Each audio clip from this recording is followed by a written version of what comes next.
নমস্কার বন্ধুরা, আমি মণ্ডলতান্ত্রিক ওরফে বিশ্বনাথ অঘোরী। আজ কথা বলবো তন্ত্রের এক বিশেষ দিক নিয়ে, বশীকরণ। বশীকরণ হল দশ মহাবিদ্যার একটি গুরুত্বপূর্ণ অংশ। এটা শুধু প্রেমের সম্পর্ক নয়, দাম্পত্য সুখ, পারিবারিক শান্তি, এমনকি সন্তানের সাথে সম্পর্ক ভালো রাখার জন্য ব্যবহৃত হয়। বশীকরণের নানা প্রকার পদ্ধতি আছে। রুমাল পদ্ধতি, তিলক পদ্ধতি, পুতুল পদ্ধতি ইত্যাদি।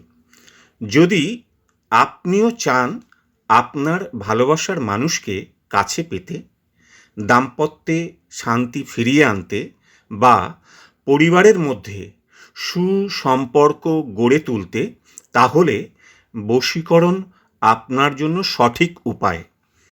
এর স্থায়ী সমাধান আমরা তারাপীঠে বিশেষ তন্ত্র দ্বারা করে থাকি 100% গ্যারেন্টি সহকারে।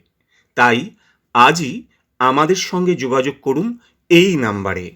জয় মা তারা, জয় মা কামাখ্যা, জয় জয় তারা।